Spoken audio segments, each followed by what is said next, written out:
Good evening. This is 6:15 and we are on the May 3rd Finance and Personnel Committee will be called to order. Item number 1, roll call.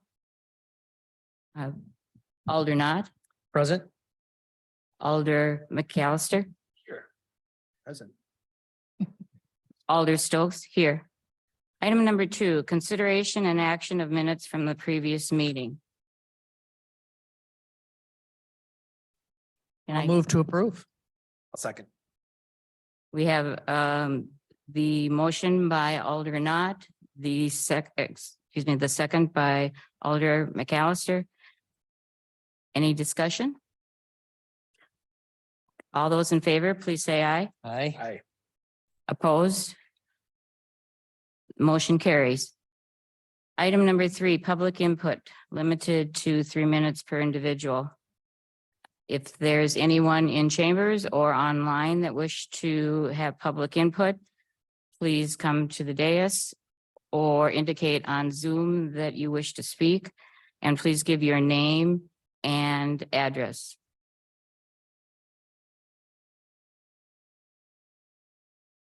Is there anyone that wishes to speak? This is a second notice.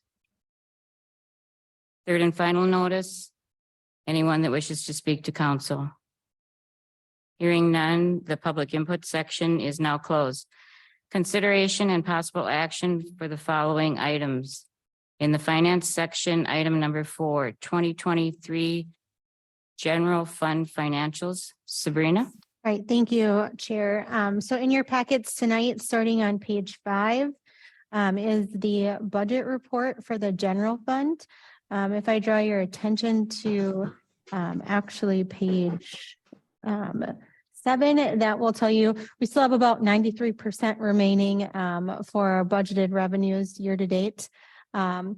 The main reason that is we just haven't recorded our full taxes amount. So once you see that recorded, you'll see that percentage drop tremendously because $7 million of that $10 million is our property tax revenue.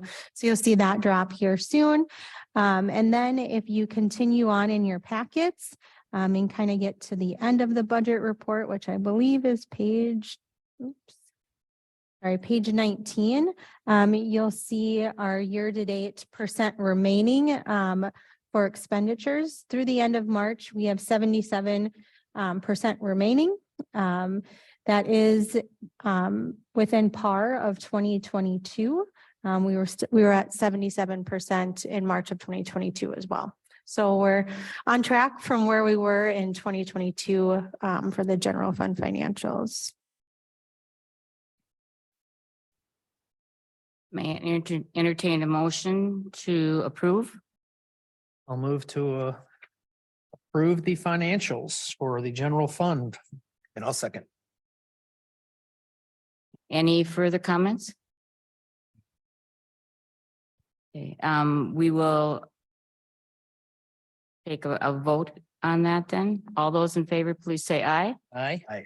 Opposed?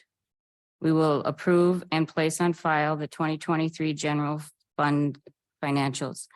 Item number 5, 2023 Omni Center financials. Sabrina? Thank you. Also in your packets tonight is the Omni Center financials. Starting on page 24 is the budget report, again through March 31st of 2023. As you can see on page 24, we do have about 55% remaining of our budgeted revenues. So we're actually trending ahead of where we were in 2022. Then if you continue on through your packet on page 26, you'll see that we have about 68% remaining for budgeted expenditures. That is up. Sorry, I should say that is less than what we had remaining in March of 2022, but that is because of our revenues being up. So we have more concession costs and things of that nature. So not really concerned about anything in regards to the Omni Center as well. I'll move to approve the Omni Center financials.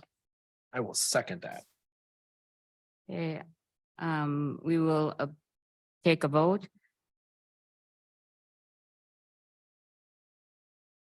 All those in favor, please say aye. Aye. Opposed? We will approve and place on file the 2023 Omni Center financials.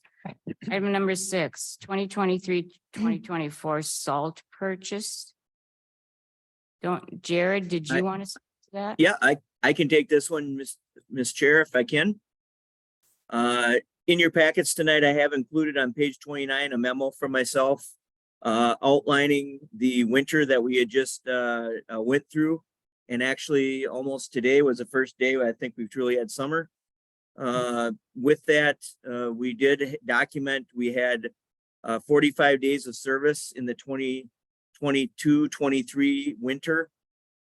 Just over under 60 inches of snow for the season with approximately 43 inches as our average. We have to order salt under the state bid, which we do every year. We actually have to order that salt usually by the middle of March. This year it was March 27th. We try and go into each year at the beginning of the year after the summer fill with both of our salt sheds full. We have one shed that has 600 ton capacity and one shed that has 1,000 ton capacity. So we try and go in with that 1,600 ton on hand. In your packet tonight, I have included our state salt bid that I submitted. And with that on page 32, I have a spreadsheet, just kind of a little cost sheet that shows what our purchases have been to date, and then what we are going to get for our early salt fill, which was ordered at 650 tons. We are assuming an 8% increase in the salt cost from the 2023 cost to $86.59 a ton. With that, and also with our sand salt mix from the county that we purchased in December, we are anticipating a $20,000 deficit in the sand salt account that is budgeted at $87,771. So we just wanted to bring this forward, make sure we alerted the council of this. We have done this in previous years. We haven't done it for probably 4 years now, but when we have the winters that are above average, we don't budget for an above average winter. We budget for average or below average. So that is what we have done. Just wanted to alert everyone of that.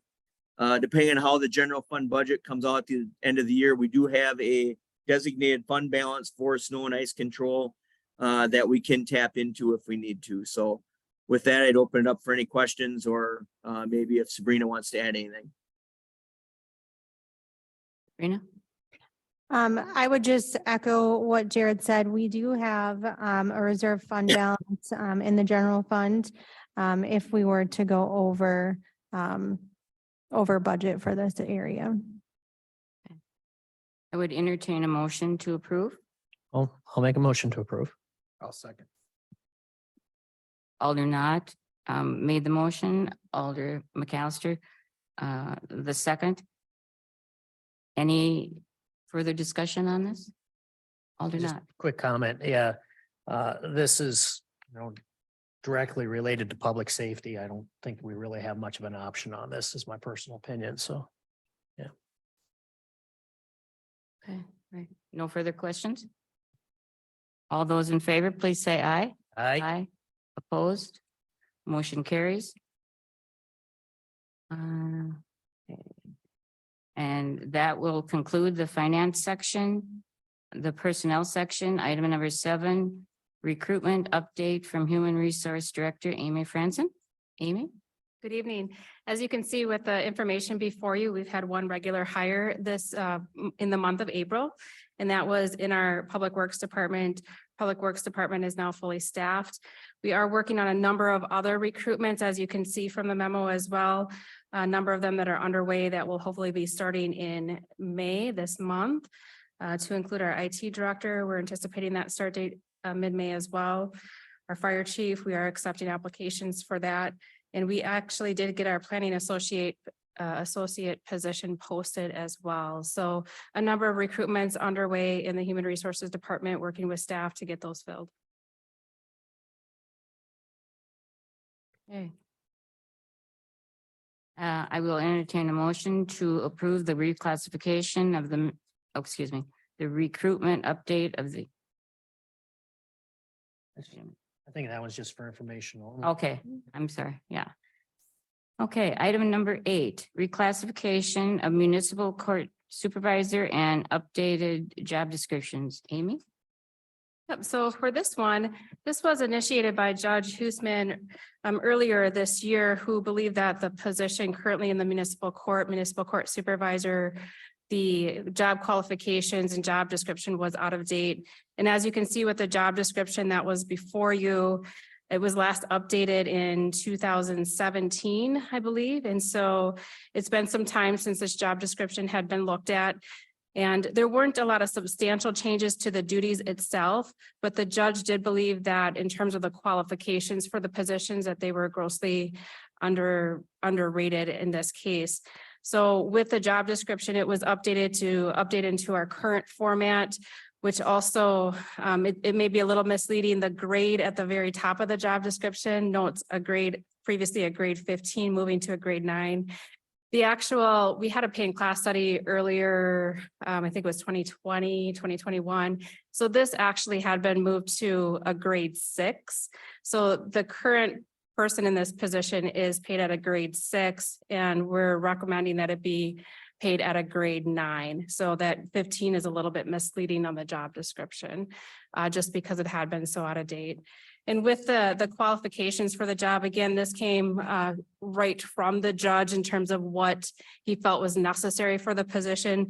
So again, elevating it from an associate degree to a bachelor's degree, 1 year's experience to 5 years experience, prior supervisory experience.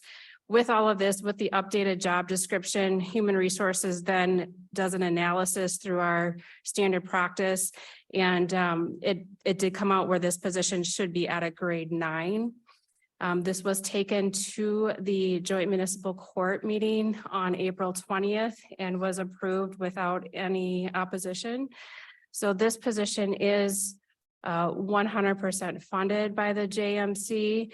And so they did approve it, would suggest that this go retroactive into that first full pay period after JMC, which would have been April 24th. But again, it is the city's pay structure, the city's job descriptions per se. So that's why it's before you today. Sabrina? If I can just add, I did mention this at the joint municipal court meeting as well. There is a slight difference in regards to the budgeted for the position, even doing the retroactive for the whole year. But this, the joint municipal court also had a vacancy for 3.5 months.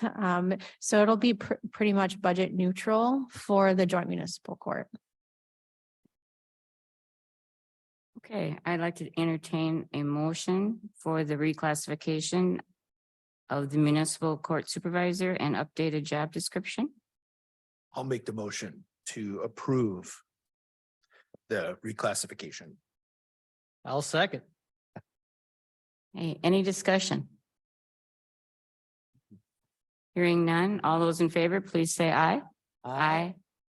Opposed? Motion passes. Item number 9, temporary increase in hours of fire administrative assistant position. Would you like to introduce this interim Fire Chief Les Noren? All right, everybody hear me now? Yes, I've included in your packet, number 9 is a memo from me to the mayor. It essentially outlines a request to increase the hours for the administrative assistant from the current level of 25 hours a week. A moderate request to increase it to 29 hours a week. I would say that the cost for this request is relatively minor this year because of the small amount of hours and the partial year that we're dealing with. And it should be completely offset by the vacancy of the fire chief's position for at least the next couple of months while we seek to fill that position.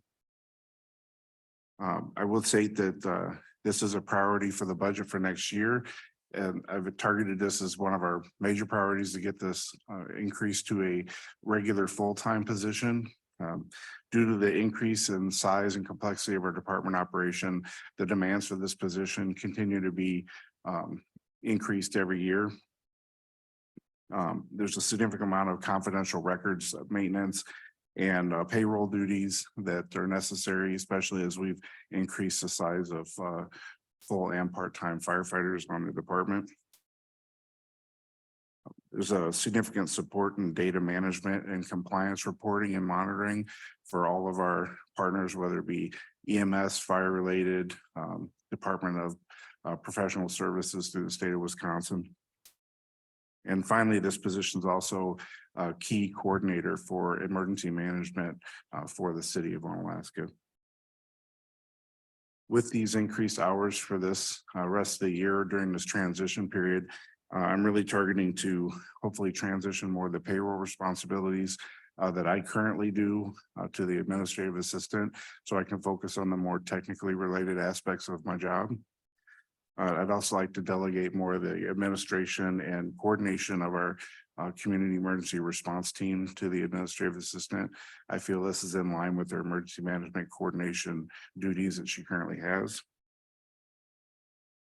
And I would note that as we head into the summertime, we're heading into some of our more busy PR and specifically in the fall times, our public education commitments where we get out to all the schools and daycares and things of that nature. And administrative assistant is absolutely key kingpin in scheduling and coordinating that effort. And finally, in addition to all those reasons, I think we have a need for an increased or a more consistent presence in the fire administrative offices. As you know, that any time of the day I can be tasked with leaving the building or the office for anything from, inspection follow-ups to emergency calls. And that leaves the office unattended, sometimes for large portions of the day. So for all these reasons, I would ask that you would entertain that request to increase that position to 29 hours for the remainder of the year. Thank you. Thank you. I'd entertain a motion to item number 9, temporary increase in hours for the fire administrative assistant position. I'll make the motion to approve that request. I'll second. Any discussion? Aldernaut. So absolutely don't question the need. And I am going to recommend this for approval today. That doesn't mean I will in front of Common Council. I have a couple questions I'd like to have more information on next week, though, if that'd be possible. Still interested always, and like anytime we have an increase in personnel on how we're going to pay for it. And then the second thing is, would it be possible, Sabrina, to get a total of the increase in personnel costs that we've already approved post 23 budget approval to date?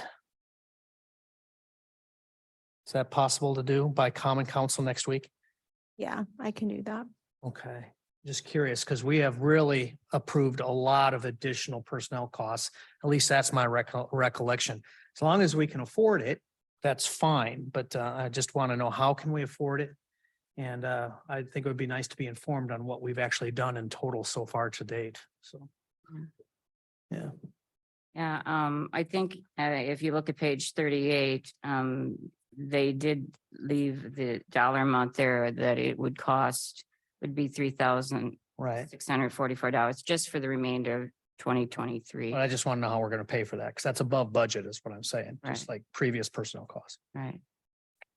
Sabrina. I think their intent was that there will be a time period where there's only one chief and no assistant chief, so that that $3,600 would be covered Covered by by that. salary savings. But I can definitely prepare that summary for you and just let you Sure. know, like, what has been approved since the beginning of the year. I can definitely prepare that. Be wonderful. Thank you. And that, Mhm. with that answer also makes me feel much better too. So, Yeah. yeah, thanks. Any further questions? Discussion? Okay, all those in favor of the temporary increase in hours of the fire administrative assistant's position, please say aye. Aye. Opposed? Motion passes. Item number 10, closed session.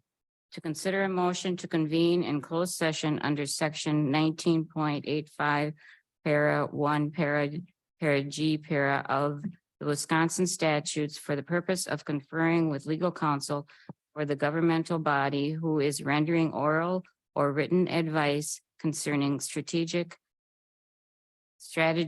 to be adopted by the body with respect to litigation in which it is or is likely to become involved. Is there a motion to go into closed session? I move to go into closed session. I'll second that.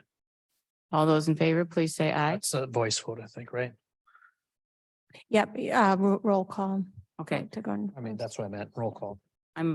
okay, Alder Stokes, yes. Alder McAllister, Yes. Alder Not, Yes.